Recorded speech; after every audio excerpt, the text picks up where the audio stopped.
ಸುಮಲತಾಗೆ ಕೊನೆಗೂ ಕೊಟ್ರಲ್ಲ ಪೋಚಂಬು. ಬಿಜೆಪಿಗೆ ಸಪೋರ್ಟ್ ಮಾಡಿ ತಪ್ಪು ಮಾಡಿದ್ರ ಸುಮಾ. ತಪ್ಪು ಗೊತ್ತಾಗುವಷ್ಟರೊಳಗೆ ರಾಜಕೀಯ ಭವಿಷ್ಯಕ್ಕೆ ಕುತ್ತು.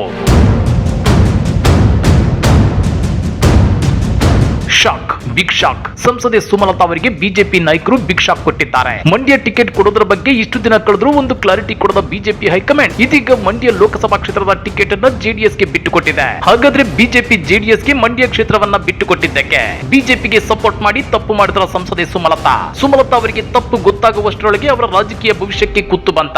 ಸುಮಲತಾ ಅವರ ಮುಂದಿರೋ ದಾರಿ ಏನ್ ಗೊತ್ತಾ? ಅದನ್ನ ಡೀಟೇಲ್ ಆಗಿ ತೋರಿಸ್ತೀವಿ. ಆದ್ರೆ ಅದಕ್ಕಿಂತ ಮೊದಲು ನಮ್ಮ ಚಾನಲ್ ಅನ್ನ ಸಬ್ಸ್ಕ್ರೈಬ್ ಮಾಡ್ಕೊಳ್ಳಿ. ಹಾಗೇನೇ ಪಕ್ಕದಲ್ಲಿರೋ ಬೆಲ್ ಬಟನ್ ಅನ್ನು ಪ್ರೆಸ್ ಮಾಡಿ. ಮಂಡ್ಯ, ಹಾಸನ, ಕೋಲಾರ ಕ್ಷೇತ್ರವನ್ನ ಜೆಡಿಎಸ್ಗೆ ಬಿಟ್ಟುಕೊಡುವ ತೀರ್ಮಾನವಾಗಿದೆ. ಆದ್ರೆ ಸುಮಲತಾ ಅವರ ಟಿಕೆಟ್ ಬಗ್ಗೆ ತೀರ್ಮಾನ ಆಗಿಲ್ಲ ಅಂತೇಳಿ ಲೋಕಸಭಾ ಚುನಾವಣಾ ರಾಜ್ಯ ಉಸ್ತುವಾರಿ ರಾಧಾ ಮೋಹನ್ ದಾಸ್ ಅಗರ್ವಾಲ್ ತಿಳಿಸಿದ್ದಾರೆ.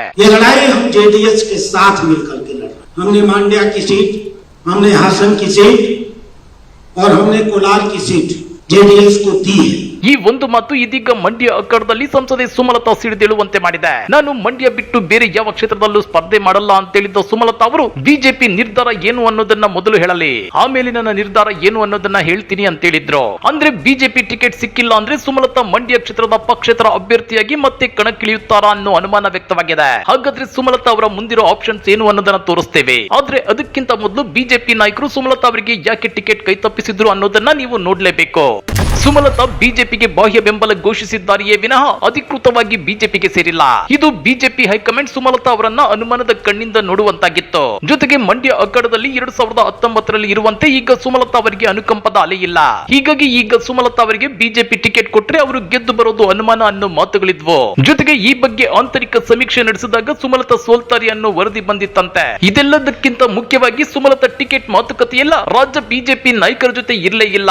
ಎಲ್ಲವನ್ನು ಕೇಂದ್ರ ಬಿಜೆಪಿ ನಾಯಕರ ಜೊತೆ ವ್ಯವಹರಿಸುತ್ತಿದ್ರು. ಹೀಗಾಗಿ ರಾಜ್ಯ ಬಿಜೆಪಿ ನಾಯಕರು ಸುಮಲತಾ ಅವರಿಗೆ ಎಗನೆಸ್ಟ್ ಆಗಿದ್ರು. ಇನ್ನ ಬಿಜೆಪಿ ಈ ಸಲ ಜೆಡಿಎಸ್ ಜೊತೆ ದೋಸ್ತಿ ಮಾಡಿಕೊಂಡಿದೆ. ಅವರಿಗೆ 3 ಕ್ಷೇತ್ರಗಳನ್ನ ಬಿಟ್ಟು ಕೊಡಲೇಬೇಕಾದ ಅನಿವಾರ್ಯತೆ ಇತ್ತು. ಆದ್ರೆ ಕಳೆದ ಸಲ ಗೆದ್ದಿರೋ ಮತ್ತು ಬಿಜೆಪಿ ಪ್ರಾಬಲ್ಯ ಇರೋ ಕ್ಷೇತ್ರಗಳನ್ನ ಬಿಟ್ಟು ಕೊಡೋದು ಬಿಜೆಪಿಗೆ ಇಷ್ಟ ಇರಲಿಲ್ಲ. ಜೊತೆಗೆ ಜೆಡಿಎಸ್ ನಾಯಕರು ಮಂಡ್ಯ ಕ್ಷೇತ್ರಕ್ಕಾಗಿ ಅತಿಯಾಗಿ ಒತ್ತಾಯ ಹಾಕಿದ್ರು. ಹೀಗಾಗಿ ಬಿಜೆಪಿ ಹೈಕಮಾಂಡ್ ನಾಯಕರು ಮಂಡ್ಯವನ್ನ ಜೆಡಿಎಸ್ಗೆ ಬಿಟ್ಟು ಕೊಟ್ಟಿದ್ದಾರೆ ಎನ್ನಲಾಗ್ತಿದೆ. ಹಾಗಾದ್ರೆ ಮಂಡ್ಯ ಪಕ್ಷೇತರ ಸಂಸದೆ ಸುಮಲತಾ ಅವರ ಮುಂದಿರೋ ಆಪ್ಷನ್ಸ್ ಏನು? ಅವರು ಮತ್ತೆ ಮಂಡ್ಯದಲ್ಲಿ ಪಕ್ಷೇತರ ಅಭ್ಯರ್ಥಿಯಾಗಿ ಅಖಾಡಕ್ಕಿಳಿಯುತ್ತಾರಾ ಅಥವಾ ರಾಜಕೀಯವೇ ಬೇಡ ಅಂತೇಳಿ ಸೈಲೆಂಟ್ ಆಗಿರ್ತಾರಾ? ಆ ಕುರಿತ ಇರೋ ಅಂಶಗಳೇನು ಅಂತ ನೋಡೋದಾದ್ರೆ ಸುಮಲತಾ ಬಿಜೆಪಿಗೆ ಬೆಂಬಲ ಘೋಷಿಸಿದ್ದಾರೆಯೇ ವಿನಃ ಇವರು ಬಿಜೆಪಿಯನ್ನು ಅಧಿಕೃತವಾಗಿ ಸೇರಿಲ್ಲ.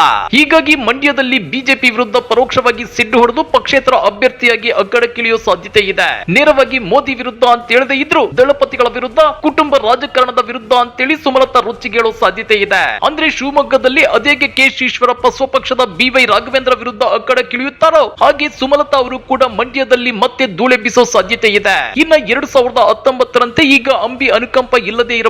ಆದ್ರೆ ಓರ್ವ ಹೆಣ್ಣು ಮಂಡ್ಯದ ಸೊಸೆ, ಮಂಡ್ಯ ಸ್ವಾಭಿಮಾನ ಅನ್ನೋ ಕಿಚ್ಚನ್ನು ಹಚ್ಚಬಹುದು. 2019ರಲ್ಲಿ ಸುಮಲತಾ ಅವರ ವಿರುದ್ಧ ದಳಪತಿಗಳು ಬೇಕಾಬಿಟ್ಟಿ ನಾಲಿಗೆ ಹರಿಬಿಟ್ಟಿದ್ರು. ಆ ಲೂಸ್ ಟಾಕ್ ಸುಮಲತಾ ಅವರಿಗೆ ಅಸ್ತ್ರಗಳಾಗಿದ್ವು. ಅದೇ ರೀತಿ ಈ ಸಲವು ಸುಮಲತಾ ಪಕ್ಷೇತರ ಅಭ್ಯರ್ಥಿಯಾಗಿ ಅಖಾಡಕ್ಕಿಳಿದ್ರೆ ದಳಪತಿಗಳು ಮತ್ತೆ ನಾಲಿಗೆ ಹರಿಬಿಡೋದು ಗ್ಯಾರಂಟಿ. ಆ ಲೂಸ್ ಟಾಕ್ ಸುಮಲತಾ ಅವರಿಗೆ ಬ್ರಹ್ಮಾಸ್ತ್ರವಾಗುವ ಸಾಧ್ಯತೆ ಇದೆ. ಈ ಎಲ್ಲಾ ಸಾಧ್ಯತೆಗಳು ಸುಮಲತಾ ಅವರು ಪಕ್ಷೇತರವಾಗಿ ಮಂಡ್ಯ ಅಖಾಡಕ್ಕೆ ಎಂಟ್ರಿ ಕೊಟ್ರೆ ಮಾತ್ರ. ಇಲ್ಲ ರಾಜಕೀಯಕ್ಕೆ ನಿವೃತ್ತಿ ಘೋಷಿಸಿದರೆ ಕೇಲ್ ಖತಮ್, ದುಕಾನ್ ಬಂದ್ ಆಗುತ್ತೆ ಅಂತಾನೆ ಅರ್ಥ.